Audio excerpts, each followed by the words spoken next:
Assalamualaikum warahmatullahi wabarakatuh. Bismillah, walhamdulillah, wassalatu wassalamu ala rasulillah wa ala alihi wa sahbihi wa mawala. La hawla wa la quwata illa billah, amma ba'd.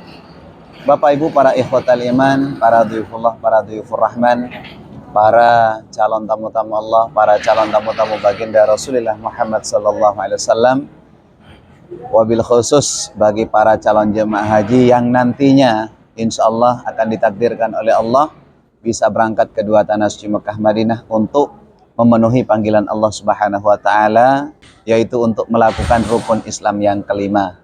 Mudah-mudahan doa saya dari Masjidil Haram ini bagi beliau-beliau, bagi para calon jemaah haji yang insya Allah akan berangkat, senantiasa oleh Allah diberi kemudahan dan kelancaran. Paling akhir mudah-mudahan oleh Allah senantiasa dijadikan ibadah hajinya yaitu menjadi ibadah haji yang mabrur atau mabrurah. Amin ya rabbal alamin. Nah, Bapak Ibu para ikhwatal iman yang senantiasa dimuliakan oleh Allah Subhanahu wa taala, ada sedikit masukan ilmu bagi para calon jemaah haji ini, wabil khusus yang laki-laki.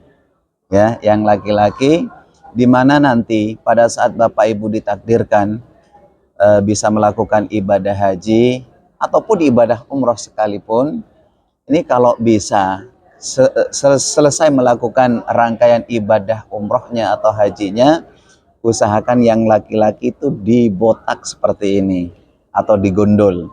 Apa sebab?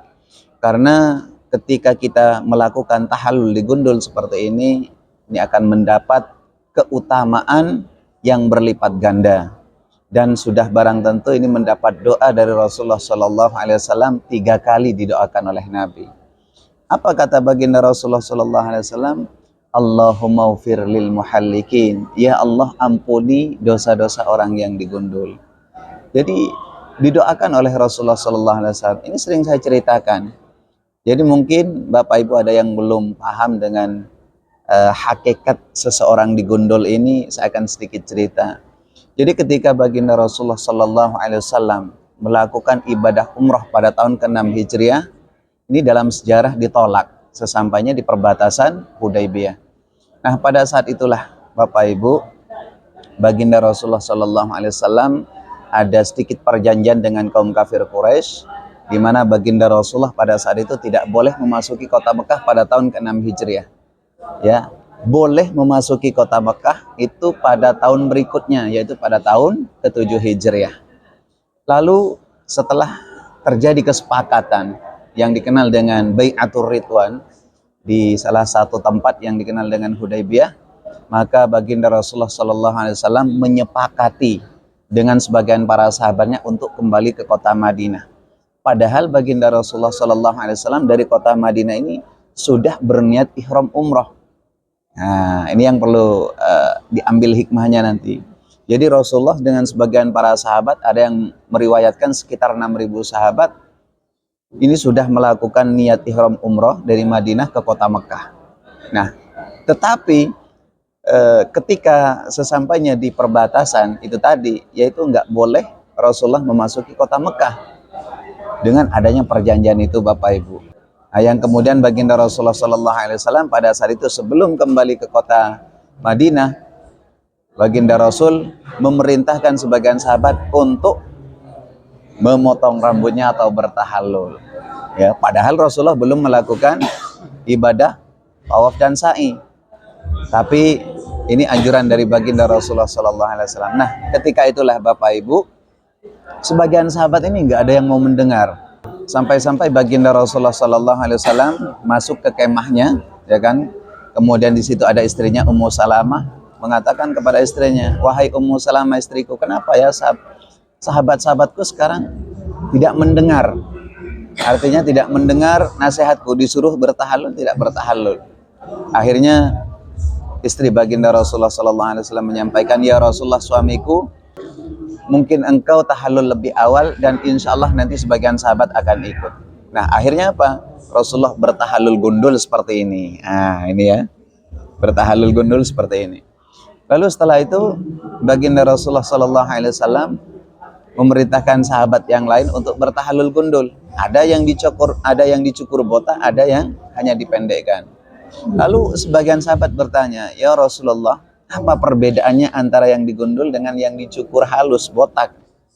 Rasulullah langsung mengangkat tangannya sambil berdoa, Allahumma ufir lil muhallikin, ya Allah ampuni orang-orang yang digundul. Kemudian sahabat lagi bertanya, apa perbedaannya ya Rasulullah? Mengangkat lagi tangannya Rasulullah, Allahumma ufir lil muhallikin, ya Allah ampuni dosa-dosa orang yang digundul. Sampai 3 kali Bapak Ibu. Ini menurut sejarah loh ya. Akhirnya karena Rasulullah nggak tega kepada sebagian sahabat yang hanya dipendekkan, kemudian Rasulullah berdoa, Allahumma ufir lil muhallikin wal muqassirin, ya Allah ampuni dosa-dosa orang yang digundul dan yang dipendekkan. Nah, jadi orang yang digundul seperti ini itu mendapat doa dari baginda Rasulullah 3 kali. Yang dipendekkan ya itu mendapat doa sekali dari Rasulullah. Nah, artinya apa? Yang perlu saya berikan pelajaran penting bagi para calon jemaah haji ataupun para calon jemaah umroh, jangan jangan sayang-sayang ke rambutnya. Kalau sudah melakukan rangkaian ibadah tawaf dan sa'inya, jangan terlalu terlalu sayang ke rambutnya. Jadi dicukur halus, dibotak seperti ini Bapak Ibu. Karena hal ini memiliki nilai keutamaan yang luar biasa. Itu yang pertama. Kedua, semua rambut kita yang dirontokkan di sini, yang dijatuhkan di sini itu nanti akan menjadi nur, cahaya di hadapan Allah Subhanahu wa taala, dan insya Allah semua dosa-dosa kita itu akan gugur bersama rambut kita. Artinya berapa nilai rambut kita, itu dosa-dosa kita nanti akan diampuni oleh Allah Subhanahu wa taala. Jadi ini yang perlu saya sampaikan, sehingga terkadang banyak di antara jemaah umroh itu, mohon maaf, kadang ada yang mau diambil 3 helai rambut pun masih sayang, takut rusak lah, takut ini, apalagi digundul. Nah, ini sedikit masukan dari saya, mumpung seumpama ditakdirkan oleh Allah Subhanahu wa taala, jadi gugurkan semua rambut khusus yang bapak-bapak itu di tanah haram Mekah Al-Mukarramah, karena nanti di hari kiamat akan menjadi saksi di hadapan Allah Subhanahu wa taala. Ini sedikit penyampaian dari saya terkait dengan masalah botak atau gundul. Mudah-mudahan bisa diambil hikmahnya, dan mudah-mudahan tayangan yang singkat ini cukup bermanfaat. Terima kasih atas segala perhatian. Mohon maaf atas segala kekurangan. Wal 'afwa minkum. Ihdinas siratal mustaqim. Assalamualaikum warahmatullahi wabarakatuh.